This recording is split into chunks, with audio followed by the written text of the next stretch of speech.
And good evening, Charlotte. This is Steve Cunningham of SensusFidelium.com.tv and the YouTube channel you may or may not know of.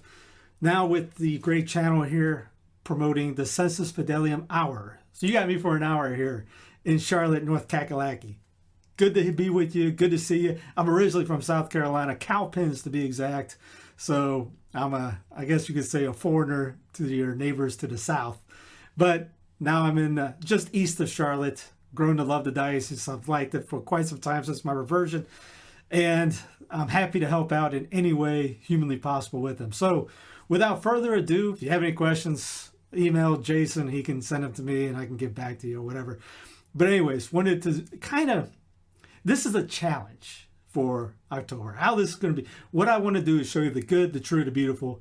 Challenge you to become better, more saintly, more holy, things like that. I don't care about the liturgical wars. I personally hate them. It bores me to tears. It gets nothing done, and I don't want to be around it.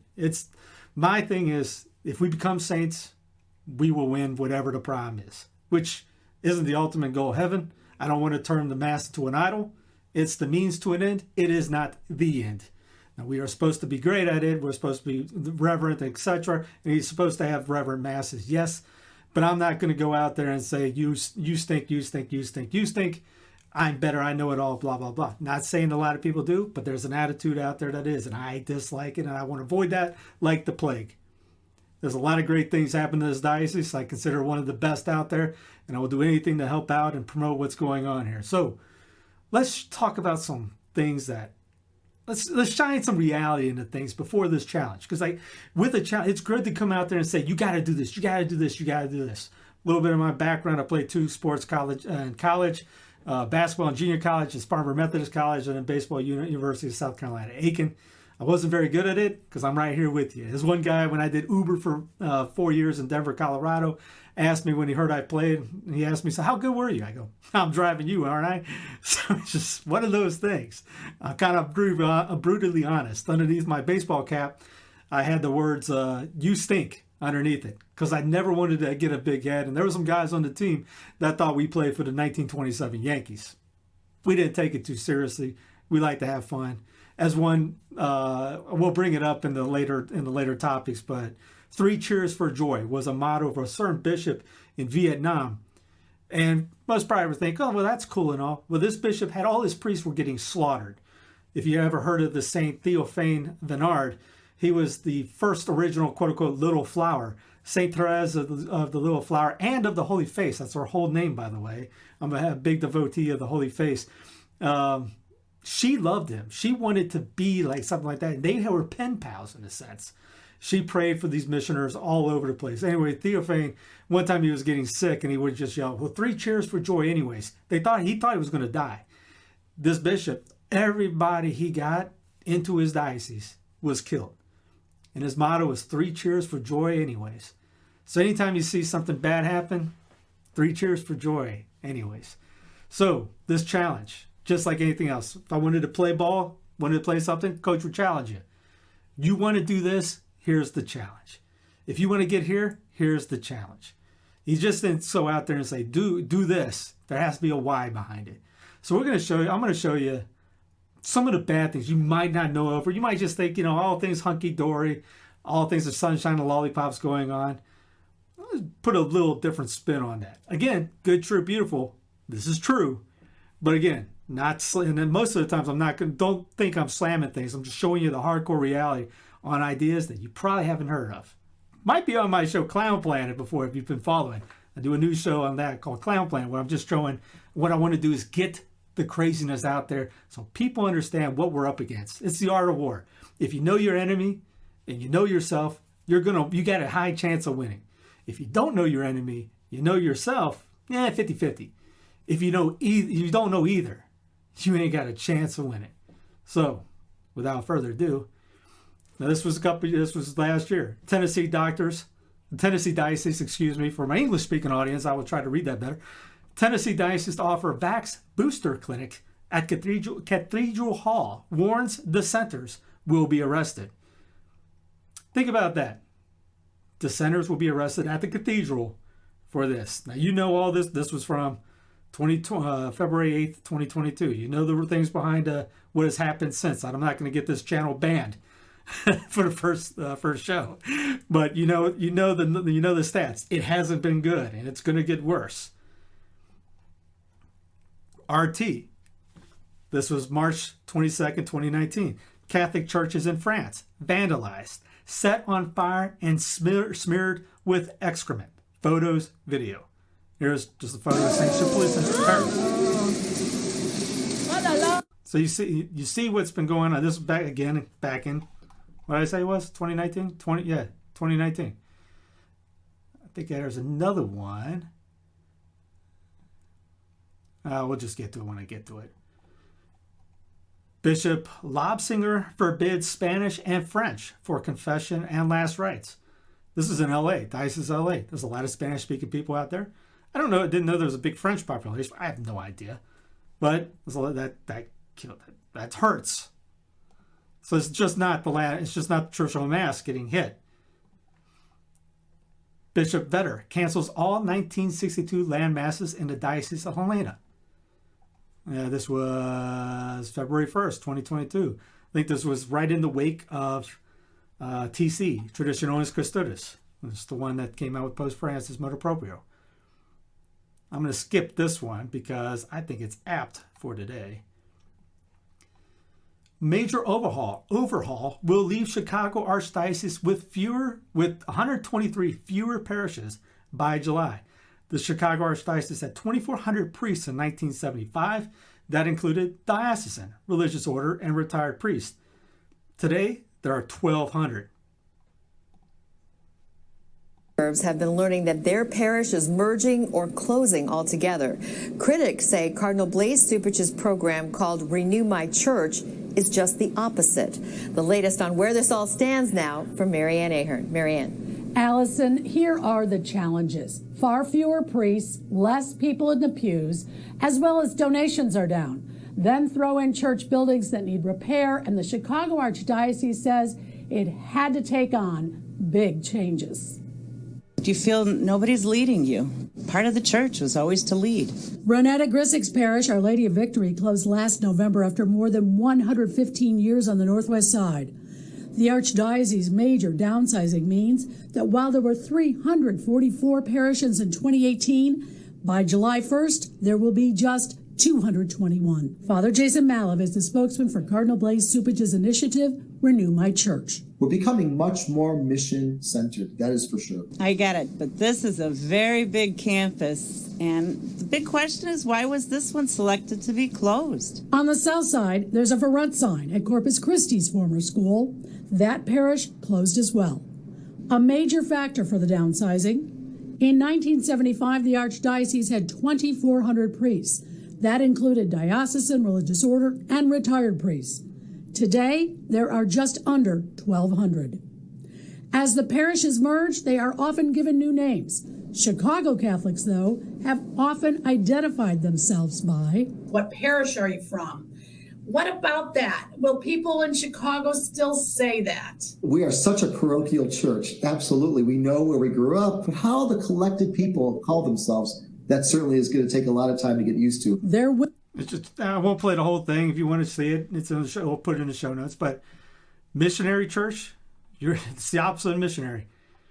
Change is difficult. Cincinnati Archdiocese launches Shake Up that reaches almost every parish. Diocese of Cincinnati on Friday launched one of the most ambitious reorganizations in its 200-year history, potentially changing when and where almost 500,000 Catholics attend Mass, school, and other activities connected to their faith.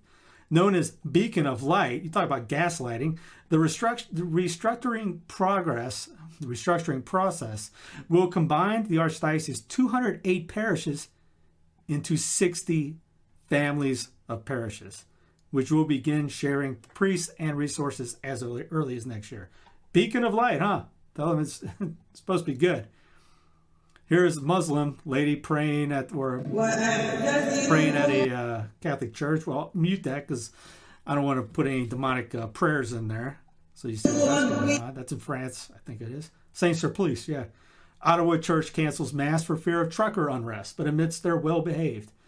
U.S. bishop forbids priests to say mass facing tabernacle. Bans communion rails. Pro-LGBT bishop bans Adorianum liturgy. Says land mass goes against church unity. You talk about just, again, when I go to a TLM, I see somebody there's, Vietnamese in front, Mexican behind, to my side, Japanese somewhere else, African to my right. It's the opposite of Babel.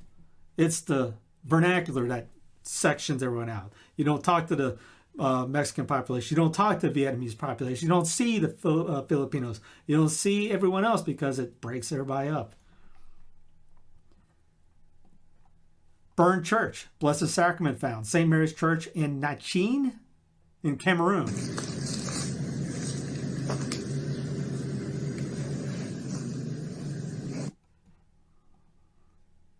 Here's a great sermon by Father Rao just yesterday, the 25th of September, regarding the Archbishop's decree on TC and St. Anne's TLM Parish in Perth.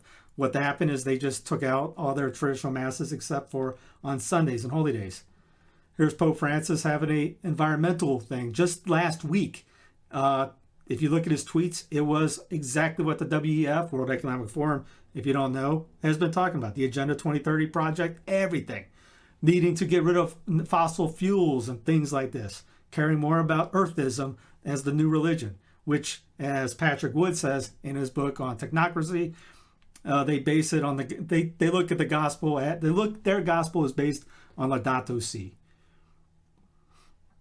Here's executive order on technocracy given by Joe Brandon, the President of the United States, on the 12th of September 2022. Most people have no idea this even exists. This is bad. More later. Stay tuned.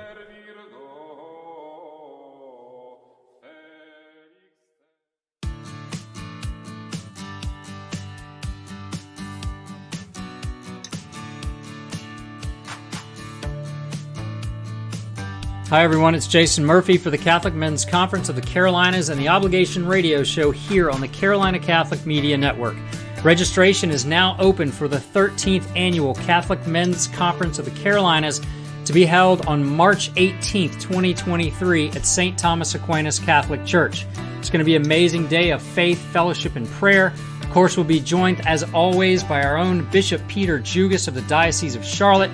We also have a great lineup of speakers, including Charles Frawny. Charles is the author of Slaying Dragons, What Exorcists See, and What We Should Know. He's going to be there to discuss spiritual warfare. Also joining us, Jonathan Fanning. He is an author, speaker, an entrepreneur, and a father. Coming to us from High Point, North Carolina, the Diocese of Charlotte, is Deacon John Clark. Deacon is a former NYPD SWAT officer and former MMA fighter. You won't want to miss this one. Scott Weeman is going to be another one of our speakers. He is with Catholic in Recovery. He's going to talk to us about addiction and recovery for Catholics. And our MC this year will be Kevin Spalding. Kevin is a speaker, an author, and business life coach. You can go online now to www.catholicmenofthecarolinas.org. Make sure to use the promo code RADIO and save $5. We look forward to seeing you there on this awesome day full of faith, fellowship, and prayer. For the Catholic Men's Conference Carolinas, the Obligation Radio Show, my name is Jason Murphy. God bless and Esto Vir.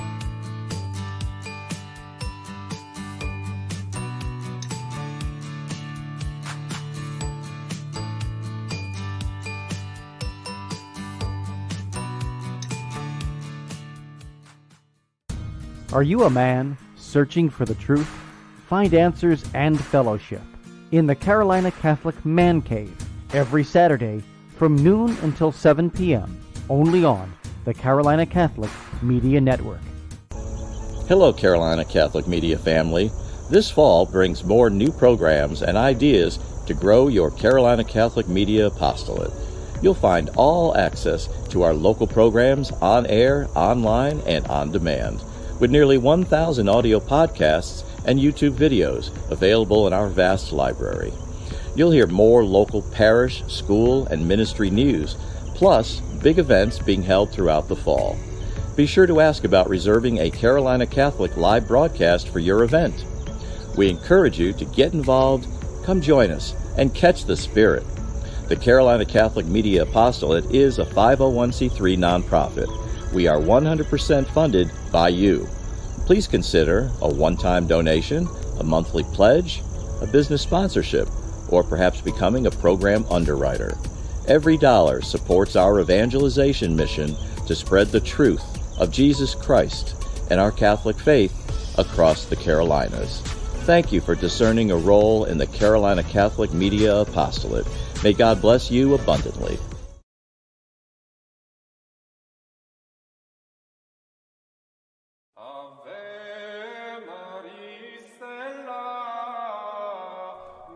Welcome back, everybody. This is Steve Cunningham with the Sensus Fidelium Hour. Now, if you don't know what Sensus Fidelium means, it's Latin for sense of the faithful. Now, I just gave you, if you were listening, or just tuning in, what I had, the first segment was on just a few links. And that's just a few links. I could have had a whole gigantic litany of them. Just give you an idea. Now, let's go back over those links with this, what would you say, not emotional, but motivational spin on it, motivational video. It's by Jocko Willink. It's one of my favorites on it. Good. Okay, I'm going to play it while looking at these.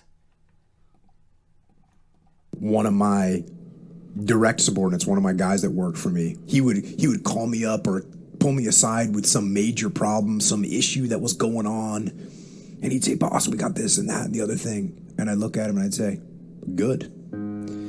And finally one day he was telling me about some issue that he was having, some problem, and he said, "I already know what you're going to say." And I said, "Well, what am I going to say?" He said, "You're going to say good."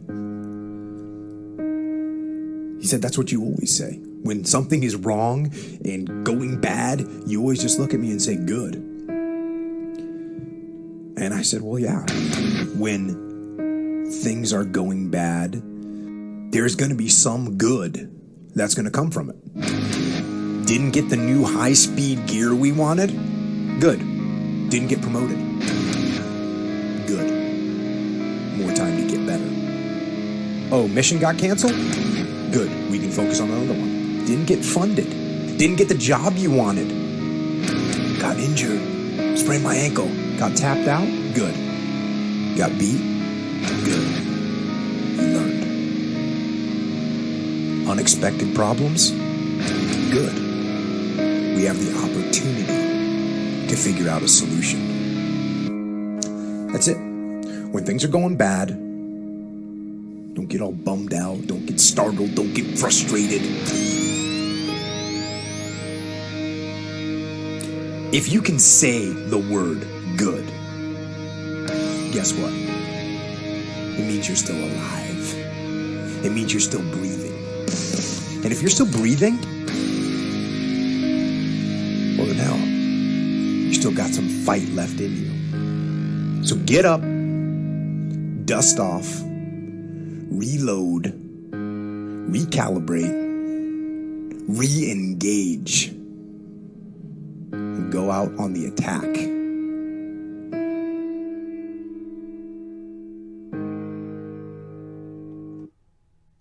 Now, people get a little upset at me sometimes on that. So how can this be good? Well, yeah, bad things are happening. Two things you can do about it.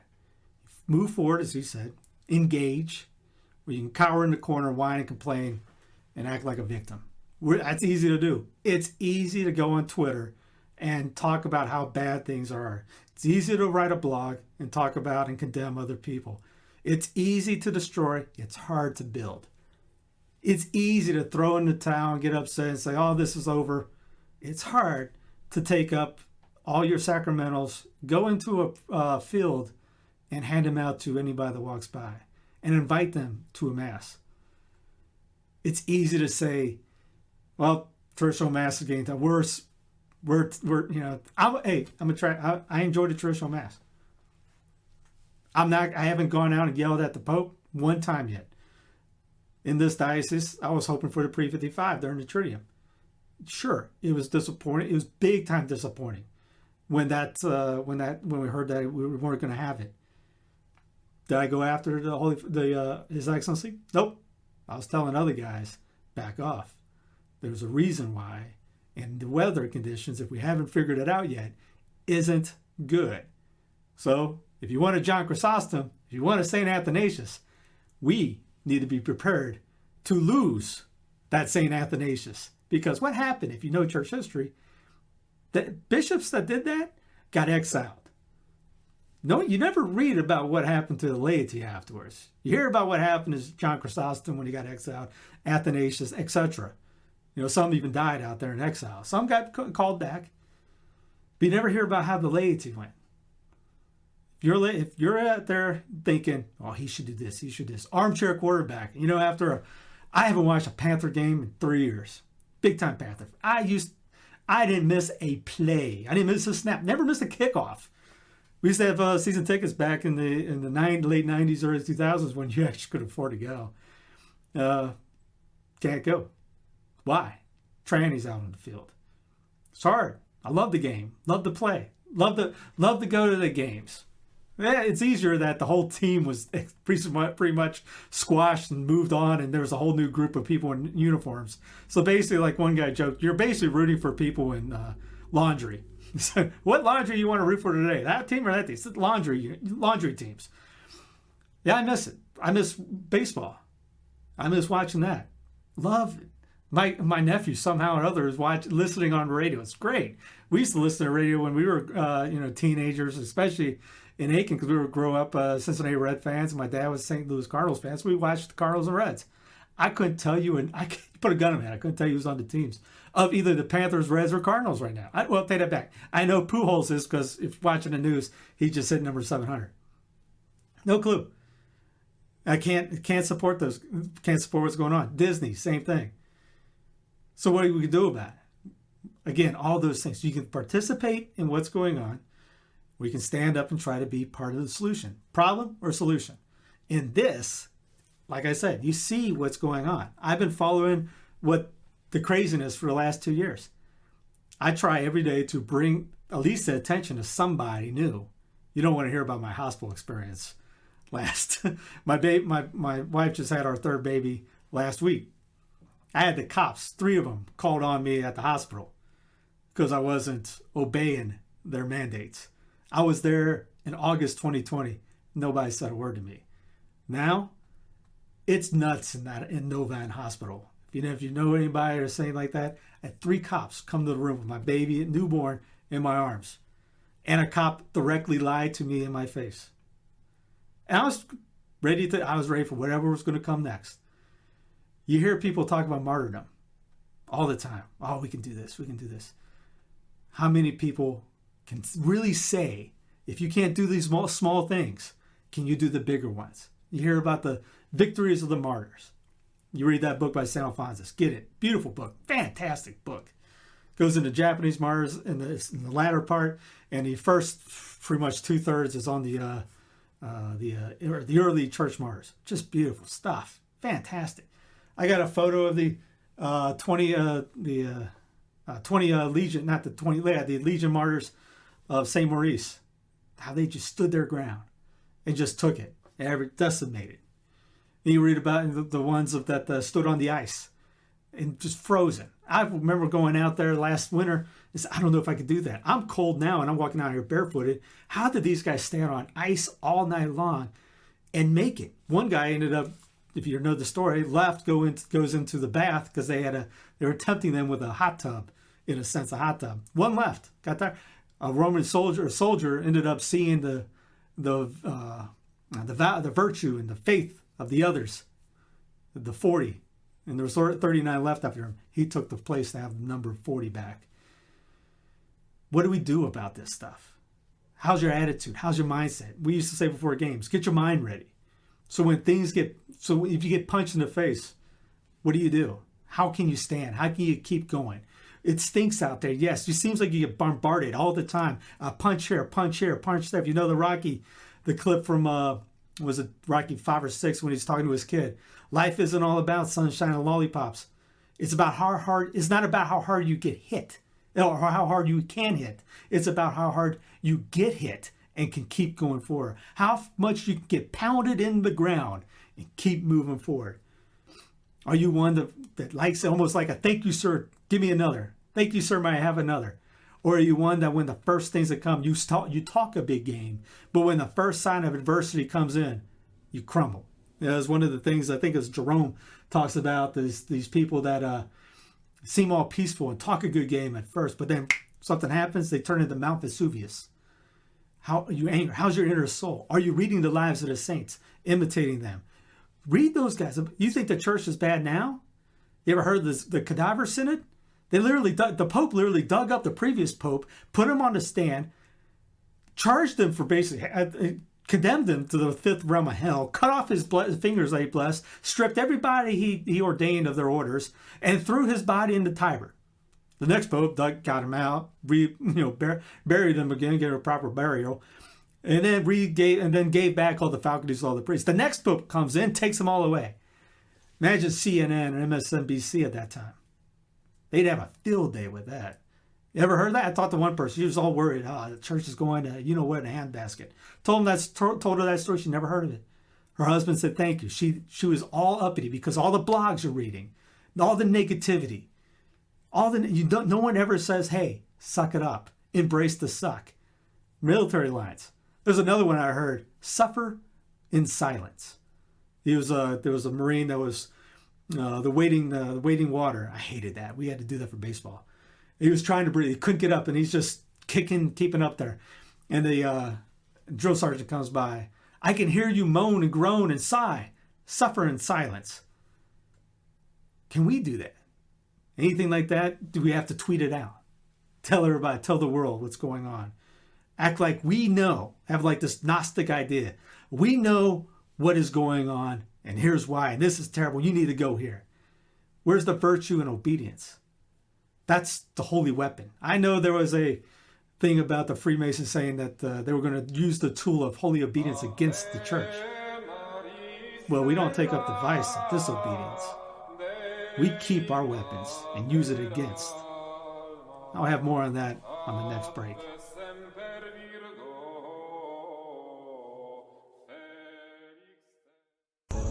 Hello, Carolina Catholic Media family. This fall brings more new programs and ideas to grow your Carolina Catholic Media apostolate. You'll find all access to our local programs on air, online, and on demand, with nearly 1,000 audio podcasts and YouTube videos available in our vast library. You'll hear more local parish, school, and ministry news, plus big events being held throughout the fall. Be sure to ask about reserving a Carolina Catholic live broadcast for your event. We encourage you to get involved, come join us, and catch the spirit.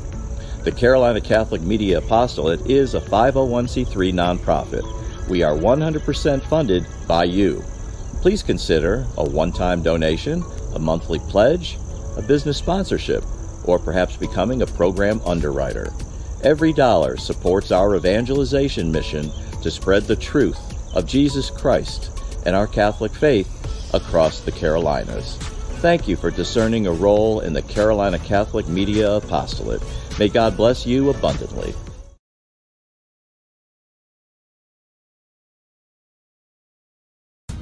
Are you a man searching for the truth? Find answers and fellowship in the Carolina Catholic Man Cave every Saturday from noon until 7 p.m. only on the Carolina Catholic Media Network.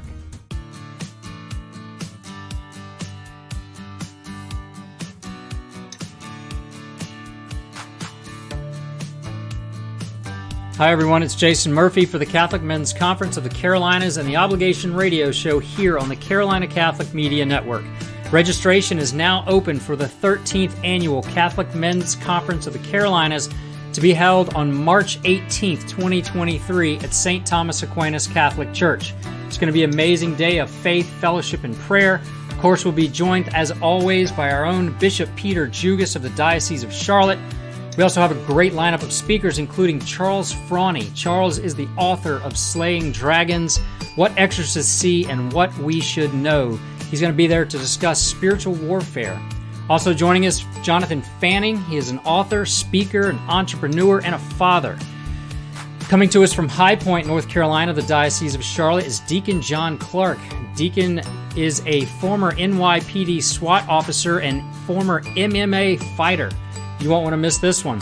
Scott Weeman is going to be another one of our speakers. He is with Catholic in Recovery. He's going to talk to us about addiction and recovery for Catholics. And our MC this year will be Kevin Spalding. Kevin is a speaker and author and business life coach. You can go online now to www.catholicmenofthecarolinas.org. Make sure to use the promo code RADIO and save $5. We look forward to seeing you there on this awesome day full of faith, fellowship, and prayer. For the Catholic Men's Conference Carolinas, the Obligation Radio Show, my name is Jason Murphy. God bless and Esto Vir.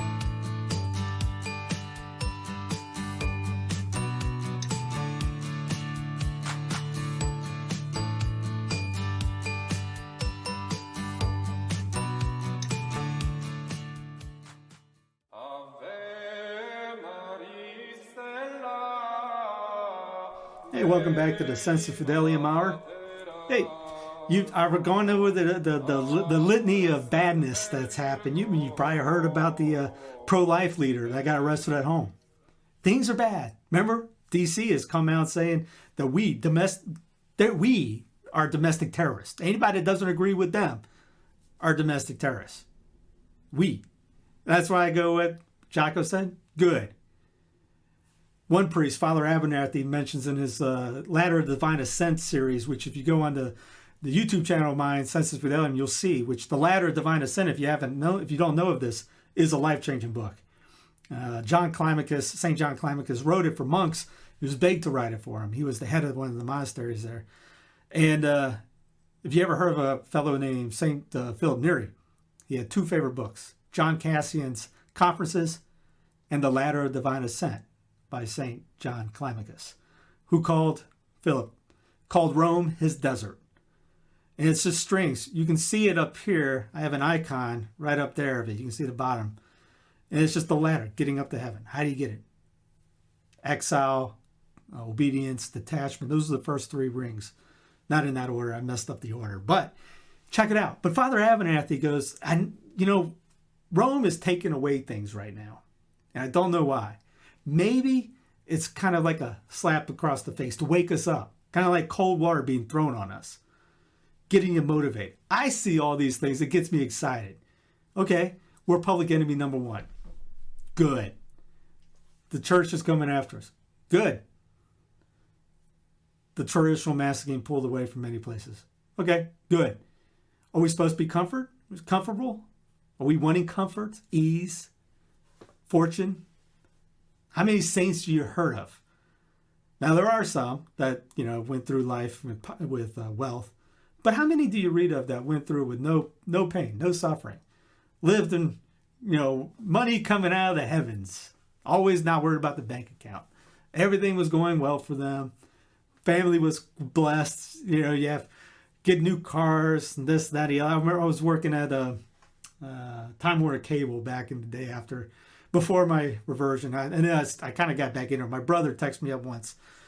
Ignorance of Scripture is ignorance in Christ, which that's St. Jerome, whose feast day is in a couple days here, wrote. And that was the first time I looked at it and go, Matthew, Mark, Luke, and John, Monday, Tuesday, Wednesday, Thursday. And I texted him back, what's next? What else you got?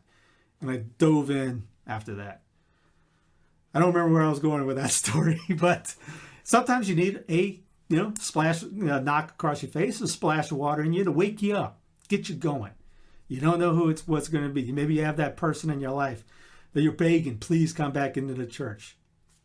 May happen, may not. Penance. Lord, Our Lady of Lourdes said to St. Bernadette, penance, penance, penance. Penance is needed. Not complaining. Fatima. She told the three seers, can you do penance? Look at any approved Marian apparition. You're going to see the word penance in it. You ever heard of priests going into prisons, incarceration centers? They would check the priest when they came out, lifting up his cassock and check his knees. Why? See if he was a priest or not. If he had calluses on his knees, he was a priest. If it was just some guy just borrowing in the cassock, trying to make an escape, they didn't see any calluses on his knees. Do we have calluses on our knees, or are there calluses on our fingers from typing and tweeting? Might be something to think about. The October challenge. coming up from a man named Father Mateo. This autobiography of him, or biography of him, called The Firebrand. He is the apostle of the Sacred Heart. He wrote this book, Jesus, King of Love. Now you see that image right there. That's the one that Father Mateo, he's the apostle of the Sacred Heart. I don't know if I just said that or not. But he used that image. How that image got here was Garcia Moreno. Can you see him? If I go the other way. If you're watching on the TV, that's him right there. He's the Catholic president of Ecuador. He martyred in the 1800s, prophesied by Our Lady good success, to be a president would come by, which at that time no one ever heard the word president. And he ended up converting Ecuador, which I'll rewind. He was in France where his conversion, big time conversion happened. And he heard about what in Saint-Sulpice, saw the videos beforehand. In Saint-Sulpice, he heard about the French consecration of the Sacred Heart and what happened with it because the king did not follow the conditions. So he was terrified that would happen to Ecuador. And he ended up getting that drawn. You can't see it well. If you see me at conferences, I hand that out all the time. I go to Vistaprint, I get a bulk for like, I don't know, $12-15. I can't remember anymore. Both of those. Our Lady of Sorrows, Our Lady of Quito, Ecuador. And if you look at it, you'll see the rays from his Sacred Heart coming on to Ecuador. Christ the King. Okay? So they kill Moreno, who, by the way, taught to Pius X all the time. They asked how to govern, pretty much how to run Ecuador. Leo XIII called him the greatest, the epitome of a Catholic government. So pretty good. He was again martyred. He went to Mass all the time. He consecrated Ecuador to the Sacred Heart, again, using this banner as the banner for it. Took a big cross, which you can still see at the cathedral there, and led the way doing reparation for the country of Ecuador at that time. As he called it, the worst country in America, because America is not just the United States of America. There's South and North America. So they called themselves Americans. The country of Ecuador. So he was doing mortification and penance for it. He ended up, after his third reign, I guess you could say, or his election, he ended up getting killed by the Freemasons after he was praying. And his daily thing was going to the cathedral to pray, hear Mass, do adoration, come out, and then start doing his daily duties. Somebody came in, lied to him, said somebody's needed out in the courtyard. He was ambushed by a bunch of guys. I think it was about 8 guys. Hacked him, shot him, cut his ear off, stuck a sword in his head. And he didn't die right off the bat. If you go check out the site where he died, it will say in Spanish, God does not die. And that was his last words. It was underneath, and he died underneath Our Lady of Sorrows, the altar there. Anyway, so they ended up hiding his body because they didn't want the Masons to mutilate it and destroy it. They also hid that image. And they put it in mothballs on top of in the attic somewhere. So fast forward years later, Father Mateo goes into the seminary. He's like 13, 14, 15. He's very young. Wanted to go into the seminary. I think his dad was Protestant and his mom was Catholic. I think it was, and vice versa. I have to read that part again. Not important, but it was one of the parents. He goes into seminary as a young lad with all these grown men. And they're picking on him being a young runt, basically. Anyway, a few years later, he goes up into an attic and he unrolls something, and he finds that all dusty off. He dusts it off because this is beautiful. Asks one of the people, what's this about? He goes, this is from the Garcia Moreno's Sacred Heart, the Christ the King of Garcia Moreno. And he goes, we hid it from up there from the Masons. We thought it was lost. They were trying to destroy it. So he put it up in his cell, basically, on one of the walls. Big earthquake hits. Knocks down everything except the wall that this image was hanging on. He took that as a sign that he should use that as a banner to promote the Sacred Heart. And promote he did. If you read the story of the enthronement of the Sacred Heart, imagine traveling now. This is back, I think, like I said, early 1900s. Delta wasn't around. United Airlines wasn't pumping out, frequent flyer miles. This guy traveled the world repeatedly. He called Chicago think of this. No, Chicago, how it's going up now. Every weekend you look at how many people got killed. He called Chicago the city of the Sacred Heart. If you heard about the enthronement of the Sacred Heart, it's because of Father Mateo Crowley Bovary. I think this is how you say his last name. He went to get permission from Pius X to do this. And Pius X immediately goes, no, I don't grant you permission. I order you to do this. And this is a guy that was pretty much had bad health. He had gout, I think, in his legs. When he got to Paris, the nuns say that they thought he was going to die on the steps. He was so exhausted. This was before he even started touring the globe. And not just touring the globe once. Sometimes not even twice. He visited countries multiple times. Think of all the states in this union. He went to Vietnam, places in Asia, all of Europe, Africa, South America, traveled everywhere. You had to read, just get the book Firebrand. I hope somebody, it's Archangel Press does it, but somebody's got to get it back out there because it is just beautiful. So he promoted reparation for the Sacred Heart. He wrote about this thing he also told people to go to adoration all the time. Midnight adoration, especially night adoration. So night adoration would be just going in when, just like if you're in sports, the lights are off, you want to get some extra work in. Maybe you're playing in a gym with, maybe one light in the corner. Or you're running stairs. Coach don't see it. Nobody sees it. Only you know about it. Night adoration. How many people stay up for night adoration? How many stay up at night to do anything? So you're sacrificing sleeping to give adoration, reparation to God. People like Blessed Frassati, you probably know Pier Giorgio Frassati. Blessed Giuseppe, I can't think of his name, last name. He was the dentist out in Italy. They had the Catholic Action League back then in Italy. And if you read about that, it's in Jesus King of Love, this book right here. He speaks of it.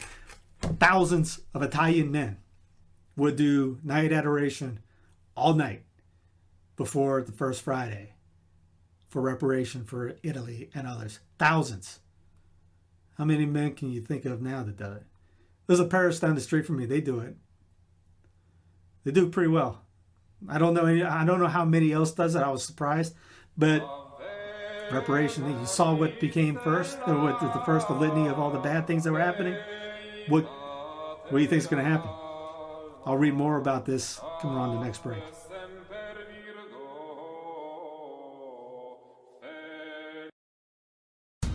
Are you a man searching for the truth?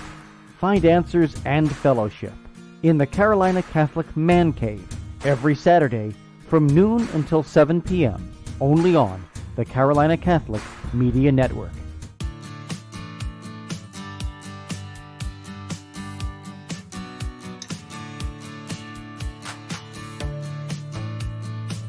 Hi everyone, it's Jason Murphy for the Catholic Men's Conference of the Carolinas and the Obligation Radio Show here on the Carolina Catholic Media Network. Registration is now open for the 13th Annual Catholic Men's Conference of the Carolinas to be held on March 18th, 2023 at St. Thomas Aquinas Catholic Church. It's going to be an amazing day of faith, fellowship, and prayer. Of course, we'll be joined, as always, by our own Bishop Peter Jugas of the Diocese of Charlotte. We also have a great lineup of speakers, including Charles Frawny. Charles is the author of Slaying Dragons, What Exorcists See and What We Should Know. He's going to be there to discuss spiritual warfare. Also joining us, Jonathan Fanning. He is an author, speaker, an entrepreneur, and a father. Coming to us from High Point, North Carolina, the Diocese of Charlotte, is Deacon John Clark. Deacon is a former NYPD SWAT officer and former MMA fighter. You won't want to miss this one. Scott Weeman is going to be another one of our speakers. He is with Catholic in Recovery. He's going to talk to us about addiction and recovery for Catholics. And our MC this year will be Kevin Spalding. Kevin is a speaker, an author, and business life coach.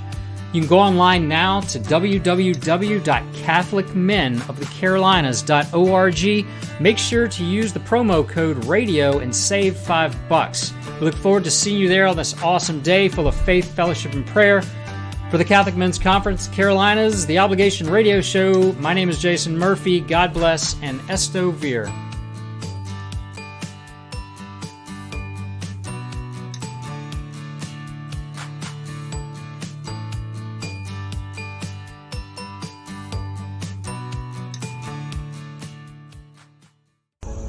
Hello, Carolina Catholic Media family. This fall brings more new programs and ideas to grow your Carolina Catholic Media apostolate. You'll find all access to our local programs on air, online, and on demand, with nearly 1,000 audio podcasts and YouTube videos available in our vast library. You'll hear more local parish, school, and ministry news, plus big events being held throughout the fall. Be sure to ask about reserving a Carolina Catholic live broadcast for your event. We encourage you to get involved, come join us, and catch the spirit. The Carolina Catholic Media Apostolate is a 501c3 nonprofit. We are 100% funded by you. Please consider a one-time donation, a monthly pledge, a business sponsorship, or perhaps becoming a program underwriter. Every dollar supports our evangelization mission to spread the truth of Jesus Christ and our Catholic faith across the Carolinas. Thank you for discerning a role in the Carolina Catholic Media Apostolate. May God bless you abundantly.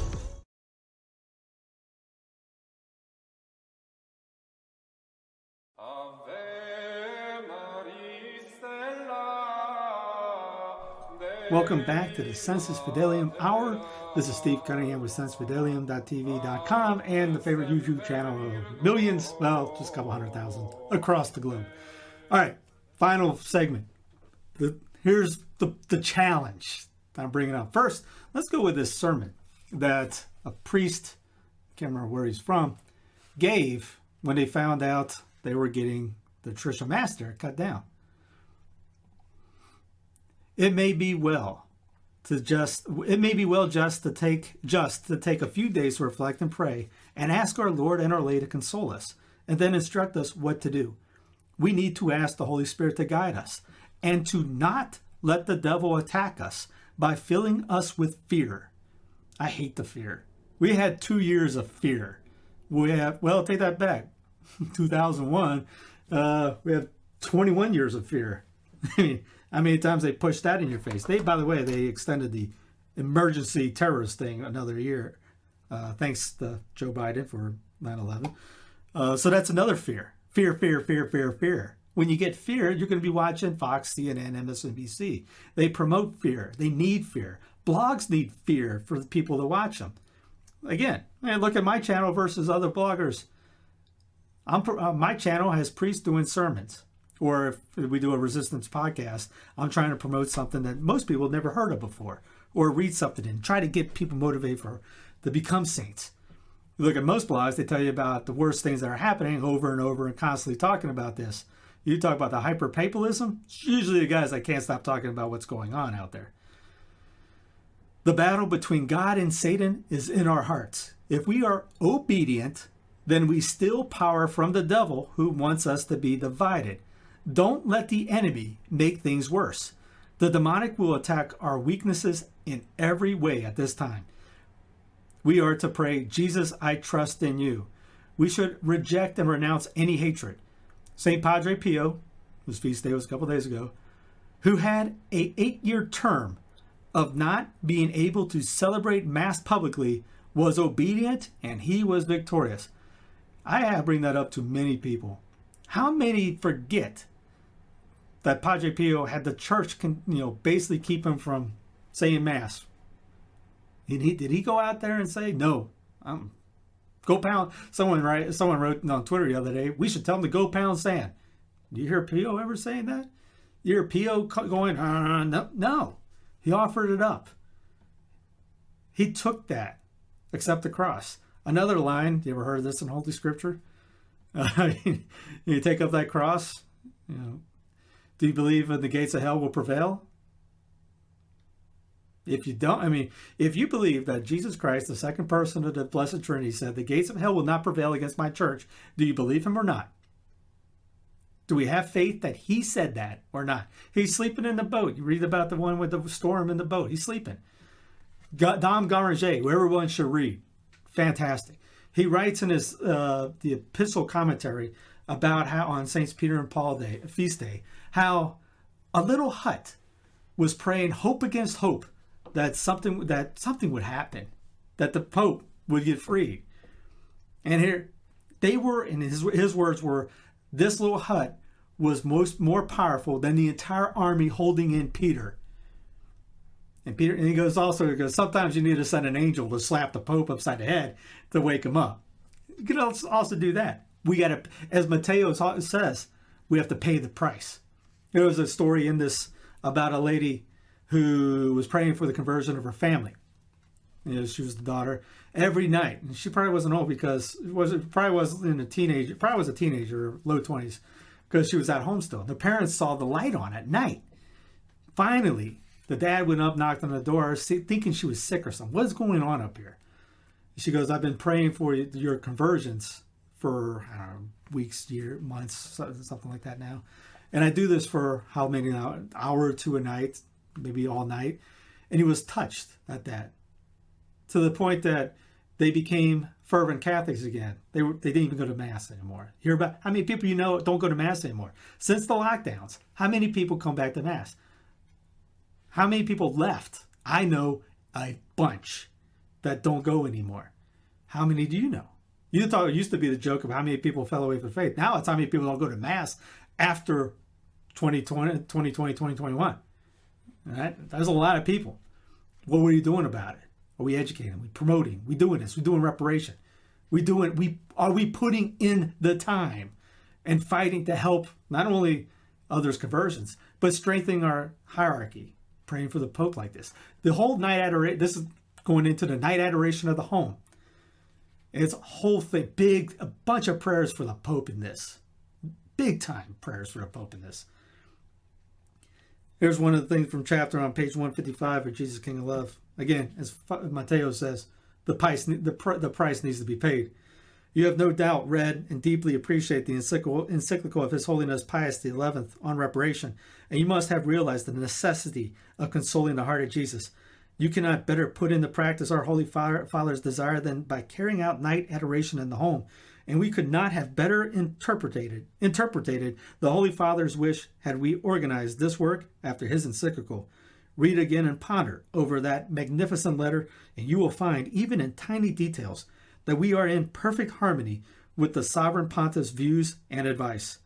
I would emphasize here, after his example, 2 grave sins for which the night adorers should make reparation in a special way. First, the revolt of pride, which is a lofty attitude and want of submission, that non serviam, I will not serve, which is so opposed to the obedience unto death, even unto the death of the cross of the Son of God.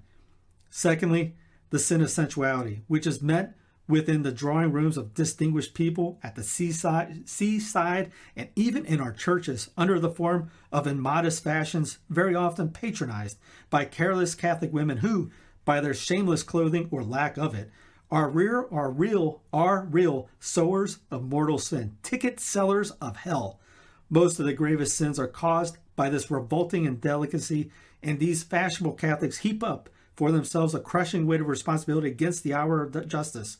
They sow death along their path. They will reap divine vengeance. So at this time, he has how many people doing adoration? In 1 year, he received 24,000 members. This is night adoration at the home. 2 years later, he had counted 42,000. And in the following year, 124,000. Adoration became perpetual in 16 countries. Because at first, this was about once a month. He would ask people, once a month, do this. Maybe twice a month, usually before First Friday. He ended up going always more daring. In October, he proposed to Christian families a means of assured adoration, not only one night each month, but every night of the month. In this manner, the adoration would be perpetual, because so many people were wanting to go that at one point the churches were packed with people doing it, so they couldn't do it. So he came up with this idea of night adoration at the home, What you do is basically, and I have it on the website, you just go into sensefidelium.com, type in Night Adoration Home, bada bing, you'll see it. Or get the book, Jesus King of Love, it's in there. Or look on Amazon, Adoration at the Home, Father Mateo, you'll see the booklet. I like the booklet. So, you pray before a sacred image. Usually, he recommends Moreno's Sacred Heart, King of Love, Christ the King image. He can be any. But you're on your knees praying in reparation, the prayers that they've written up for it, in front of the Sacred Heart for an hour. And if you want, you can do the whole family. Starting at 9 p.m. all the way to 6 a.m. You could do, one kind of like tag team. I'm done with my 10 o'clock, where the hour comes, here comes the next one. 11 o'clock to 12 o'clock, next one comes. He goes, enclosed in this letter was a list of special intentions assigned to each hour. This was a letter that Father Mateo had. Because he asked, tell me, Reverend Father, whether you approve of my idea. The extension of Christ's kingdom besets me. 9 to 10 is for children and young people. 10 to 11, families where Christ is enthroned as king. 11 to 12, the Pope, priests, and religious. 12 to 1, missionaries and heathen peoples. 1 to 2, heads of government. Reparation for evils of revolt against lawful authority.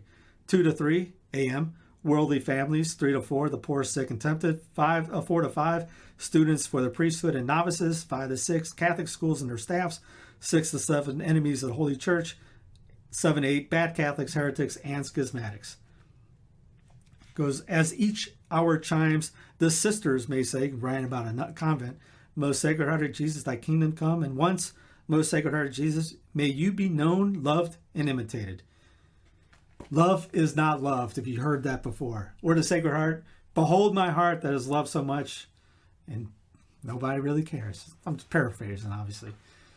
The holy image of the holy face, I use that with it. So it's one side is that, one side is the holy face. Reparation.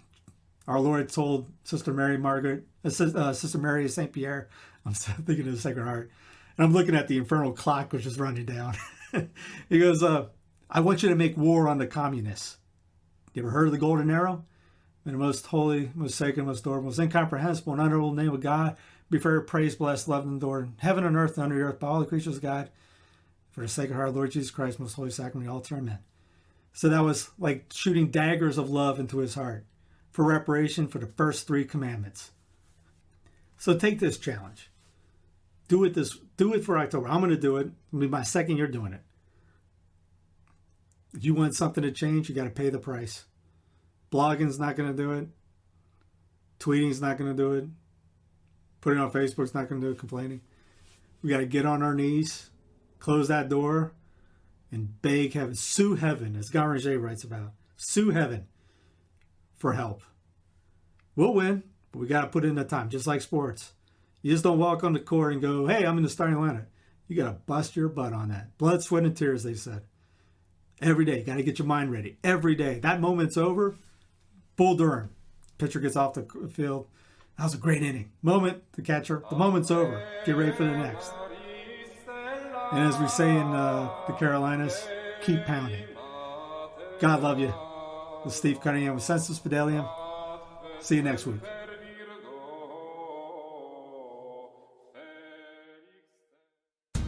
Are you a man searching for the truth? Find answers and fellowship in the Carolina Catholic Man Cave every Saturday from noon until 7 p.m. only on the Carolina Catholic Media Network.